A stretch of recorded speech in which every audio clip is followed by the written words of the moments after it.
who is all about that Disney life. We now move on to our next ride for Magic Kingdom. It is the Jungle Cruise, which is located in the Adventureland section of the park, but it's not just at Walt Disney World. This ride is at Disneyland and it's in the Adventureland section, and it opened on July 17th, 1955. It's at Magic Kingdom and it opened on October 1st, 1971.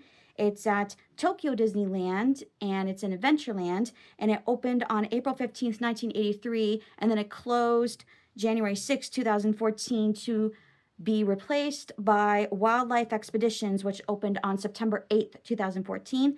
And this ride is at Hong Kong Disneyland. It's actually called the Jungle River Cruise. It's located in the Adventureland section, and it opened on September 12th, 2005. So without further ado, let's move on to the facts about the Jungle Cruise ride, and we'll first talk about the inspiration and the design. The project was planned by Disney to incorporate a jungle-themed ride into the list of attractions featured at Disneyland's grand opening in 1955. Sources of inspiration include a 1955 documentary called The African Lion from the True Life Adventures film series, as well as the 1951 adventure movie The African Queen, which starred Humphrey Bogart and Katharine Hepburn. That is a really good movie. Disney Imagineer Harper Goff referenced the African Queen frequently in his ideas and drew inspiration from the steamer depicted in the movie for the ride vehicle design. Bill Evans was the Imagineer responsible for landscaping Disneyland and most of Walt Disney World. During the development of Jungle Cruise, he was given the somewhat complicated task of creating a realistic jungle on a limited budget. In addition to importing actual tropical plants,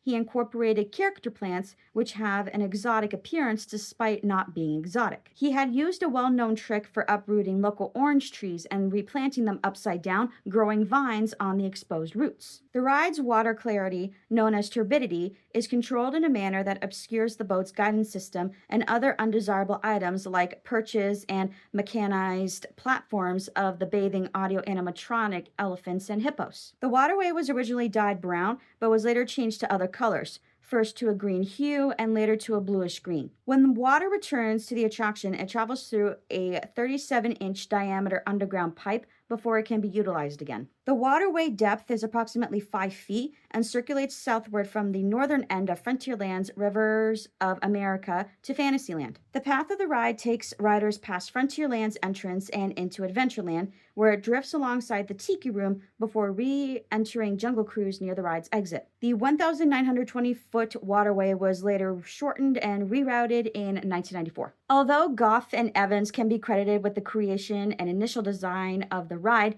animator Mark Davis added his own style in later versions. The Indian elephant bathing pool and rhinoceros chasing explorers up a pole were among his contributions. So let's talk about the ride at Disneyland. The attraction was in the opening day roster of the park and has remained open and largely unchanged in time and story since then. The original plan was to use real animals, but these plans were abandoned once Disney realized that the animals would likely sleep during the day. Aside from alterations and maintenance changes, 4 completely new show scenes have been added to date. In 1994, the River Channel was rerouted to make way for the queue buildings and entrance courtyard of the Indiana Jones Adventure Ride. While the ride's comedic spiel is filled with intentionally bad puns by the skipper, the original intent of the ride was to provide a realistic, believable voyage through the world's jungles. The original spiel was similar to the narration of a nature documentary. So let's talk about the attraction summary for the ride at Disneyland. The queue and station are themed as the headquarters and boathouse of the Jungle Navigation Company, a river trading company located in a British colony circa 1938. The queuing area is cluttered with appropriate props, such as pinned insects, an old radio on top of a bookshelf, an old typewriter, and a chessboard with miniature animals and decorated shotgun shells replacing the pieces. The extended queue winds upstairs and then downstairs again. Big band music from the 1920s, 30s, and 40s play overhead, punctuated by jungle-themed news bulletins, helping to reinforce the setting and threading together the show scenes and boat. Once aboard the boats, guests are introduced to their skipper, and they head into the jungles, allegedly never to return. The first rivers simulated are the Irrawaddy and Mekong rivers, representing tropical Southeast Asia. The boats sail through a dense rainforest inhabited by large butterflies and a pair of toucans before passing by the Temple of the Forbidden Eye and a shrine of a cobra beholding a crystal ball. Passengers then glide precariously under the first of a pair of stone arches severely damaged by an earthquake centuries ago. These are part of the ruins of an ancient Cambodian city where a crumbling temple is one of the few things which have managed to avoid tumbling into the river. Here, passengers see an Indonesian tiger, giant spiders, king cobras, and mugger crocodiles. Passing a statue of a bowing elephant, the boats pass under the second arch and enter the sacred Indian elephant bathing pool. Here, a large herd of Indian elephants frolic and squirt water at the passing vessels. The theme moves to the rivers of Africa. Here, riders see a family of baboons in a safari camp that has been overrun by gorillas. The boat narrowly avoided the traumatic waterfall Schweitzer Falls and turned down Africa's Nile River, where they can pass between two African elephants and large termite mounds. A tableau of the African veldt follows, showing giraffes, wildebeests, zebras, vultures, and gazelles.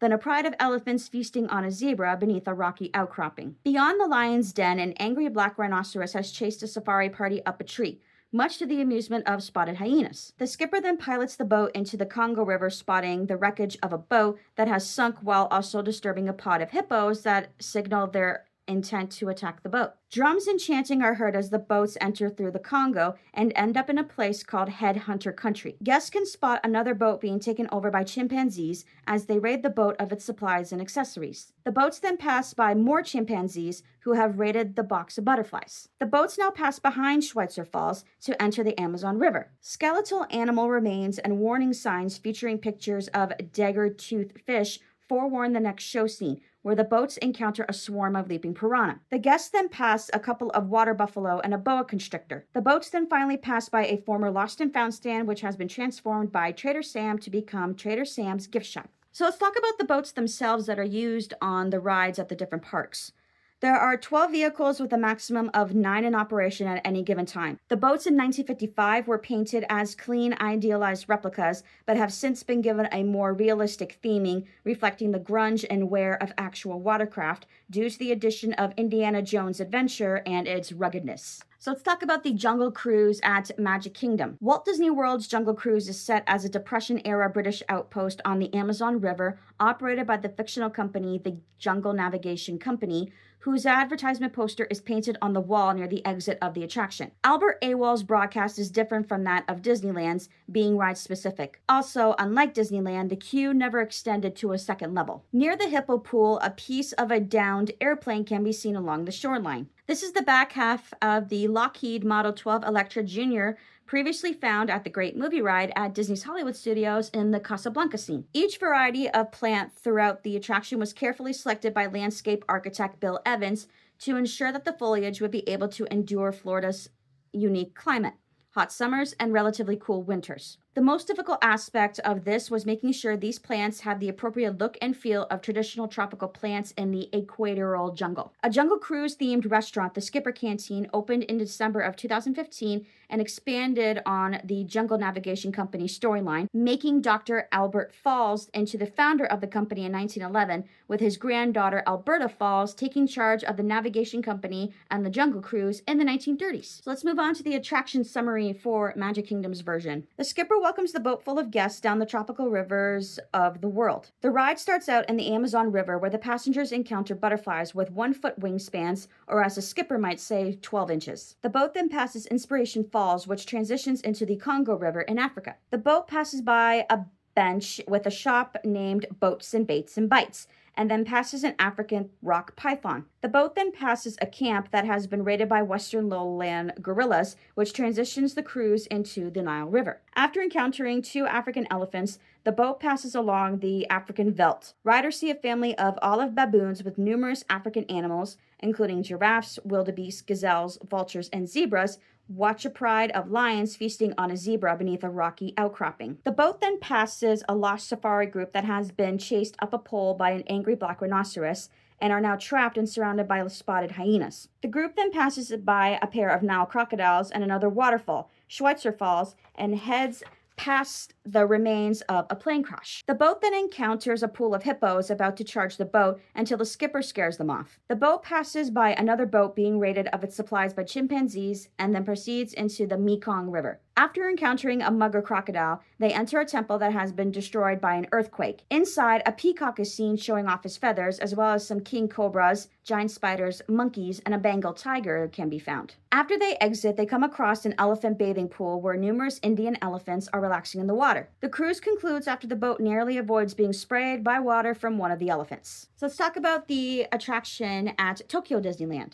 The Magic Kingdom and Tokyo Disneyland attractions are very similar to each other, with the exception of a few minor differences. While the boats at Magic Kingdom's attraction travel counterclockwise, the boats at Tokyo Disneyland travel in a clockwise direction. In Tokyo Disneyland, the station and surrounding area are themed to a more upscale African city, as opposed to an isolated jungle outpost. This version shares a station building with the park's steam train ride, Western River Railroad. The spiels in Tokyo Disneyland are delivered in Japanese. In 2014, the ride was revamped and renamed Jungle Cruise Wildlife Expeditions. This new version contains unique special effects and background music. So let's talk about the ride at Hong Kong Disneyland. The shape of Hong Kong Disneyland's route is significantly different compared to the others and circumnavigates Tarzan's treehouse. A grand finale is included with a battle between angry fire and water gods. 3 languages are regularly available: Cantonese, English, and Mandarin. Each language has a separate queue, allowing visitors to experience the journey in their preferred language. So let's talk about the attraction summary for Hong Kong Disneyland's version. The queue takes place in a small boathouse of the Jungle Navigation Company that is less elaborate than the boathouses found at the other parks. After winding through the queue, guests board one of the boats and meet their skipper, who speaks either English, Cantonese, or Mandarin, to accompany the park's guests who speak many different languages themselves. The boats then depart and head down the river past Tarzan's treehouse, where the skipper tells guests to wave goodbye to the guests traversing the treehouse, for they will never see them again. The boats then drift past an Indian elephant and her calf playing in the water, followed by another elephant showering in a waterfall.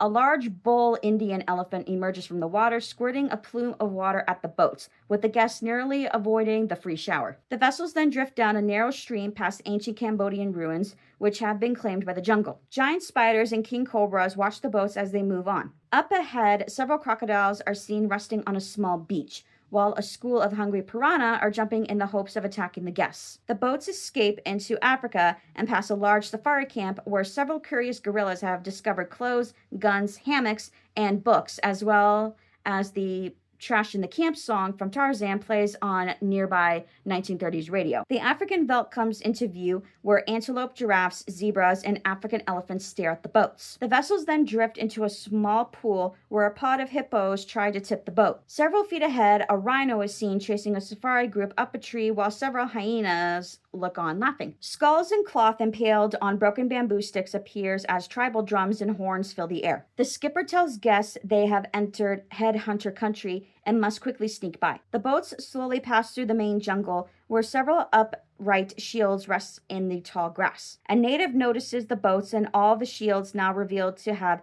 headhunters behind them, begin firing spears and poison darts at the boats as they narrowly escape into a rocky canyon. In the rocky canyon, the boats stop near 2 unusual rock formations that look like faces, revealed by the skipper to be the fire god and the water god, who constantly fight over their differences. The fire god sets the river ablaze, while the water god vomits a water bomb, causing the flames to die and the whole cannon to become a cloud of steam. The boats escape the cannon and pass a baby elephant before returning to the boathouse. So let's talk about the major changes that the ride has had over the years. In March of 2001, ride skippers at Disneyland were disarmed of their pistols and no longer fired shots at animals during the ride. The skippers were rearmed in October of 2004. In 2010, with the environment having undergone 55 years of growth and care, Disneyland's man-made jungle was declared to be real thanks to its own self-sustaining ecosystem. In the 2013 holiday season, an overlay called the Jingle Cruise began running at the Jungle Cruise attractions at Disneyland Resort and Magic Kingdom. Seriously? They have the holiday overlay for Magic Kingdom at Disney World for Jungle Cruise, but they can't do the holiday overlay for Haunted Mansion or It's a Small World. Can someone tell me how this makes sense? That this specific ride has the holiday overlay, but the other two has not have the holiday overlay? This overlay included new decorations on the boathouses, Christmas lights on the boats, and a holiday-themed script, but few changes to the jungle itself. In 2014, the Jungle Cruise overlay returned, but with significant changes. Unlike the previous year, the boats and boathouses had few decorations, but the show scenes became themed. The script was rewritten to reflect a story of lost holiday supplies in the jungle. 2015's holiday overlay continued in the vein of 2014's, but added a new scene with giant snowman. In January of 2016, the Disneyland attraction underwent a 4-month refurbishment and reopened in May. This included a new dock design to stabilize the boats while loading and unloading, as well as some mechanical animal repairs, replacement of the on-ride audio system, and tree replacement. In January of 2021, Disney announced one of the most major refurbishments of the attraction. In response to increasing scrutiny of Disney attractions, the attraction's final scene of tribal people would be removed in the spirit of removing negative depictions of Native people. These scenes would then be replaced in both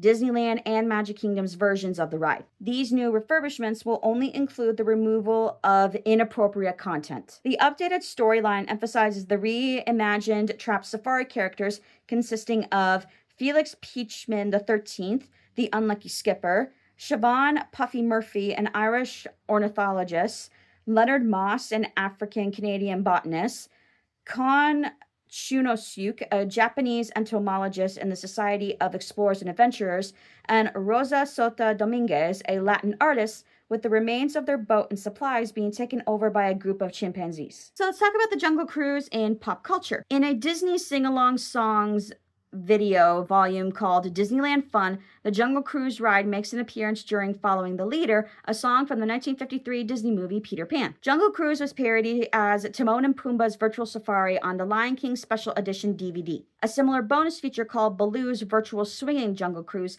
is featured on the 40th Anniversary Special Edition DVD of the 1967 animated Disney movie, The Jungle Book. The Maverick Theater in Fullerton, California, once hosted a reoccurring stand-up comedy show called The Skipper Stand-Up Show featuring Jungle Cruise skippers. Weird Al Yankovic wrote and recorded a song titled Skipper Dan about a failed actor who ended up as a tour guide on the Jungle Cruise ride. This song is included on his 2009 Digital Internet Leaks EP and his 2011 album Alpocalypse. The cruise boat and the River Expedition Company boathouse were incorporated into an original painting and limited edition print offering by artist Randy Souders titled Jungle Cruise, created for the 1999 official Disneyania convention at Disneyland. Tales from Adventureland, a 2017 to 2018 book series by Jason Lethko, would prominently incorporate elements from the Jungle Cruise within its narrative, with the Jungle Navigation Company being the primary means of transportation for the Jungle Exploration Society, and Albert Awol being a crucial supporting character alongside his daughter, Abigail Awol. And in 2022, Disney television animation short series Chibi Tiny Tales